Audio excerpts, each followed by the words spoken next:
Hi everyone, today I want to talk again about change, and we're going to geek out a little bit with the formula.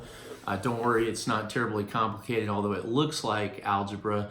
It's really just a way to help you think about making change. So I'm going to share with you a simple formula. It's Q times A equals E. So quality is where, this is the quality of the idea where you want to make a change, times the acceptance, and this is the acceptance by the people who are going to implement the change, and then E equals how effective your change is going to be.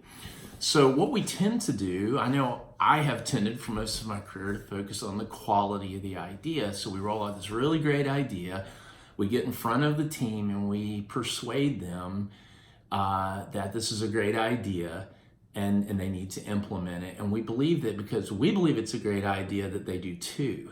And usually that's kind of a fallacy because we talked earlier about people don't, the phrase is people don't like change. They don't like being changed. We don't like somebody doing change kind of at us, if you will. So we take the quality of the idea, we multiply it times the acceptance, and we get the effectiveness. So let's try a little math here. Let's say I'm leading up a change and I like my ideas, and they're usually pretty good. So let's say my idea is a 9. All right, but because it's not their idea, the team's level of buy-in initially is a 2. They think it's an okay idea, but they're kind of wondering why we're making change and what's wrong with the way we're doing things as we've been doing them. How many of you ever heard that? You know, we've always done it that way before. Big reason for not making change. So we multiply 9 times 2, and we can predict our effectiveness on a scale of 1 to 100 is going to be an 18. Now, let's say we get the team involved and they come up with an idea, and just for argument's sake, a lot of times their ideas are better than what we're going to come up with because they're right in the mix and they're seeing what's really going on where the rubber hits the road. But let's just say that their idea is a 7. So it's not quite as good as mine. So we'll put that 7 there. And then we multiply, but sorry, let's get ahead of myself. But then what's their buy-in going to be?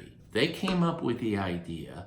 It's probably going to be pretty high. So let's say they've still got a few, misgivings about making change. But let's say that their buy-in is an 8. So now we've got 7 times 8 equals 56.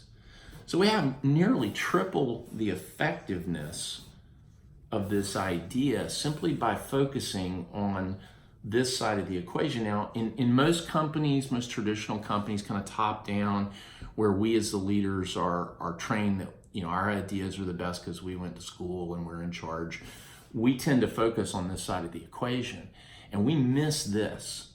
And we're not going to roll out any ideas that aren't 7s, 8s, or 9s. So this is almost a given.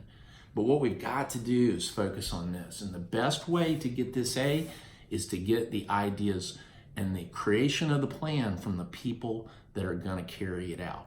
So something to think about. Love to hear your thoughts, and make it a great week. Thanks.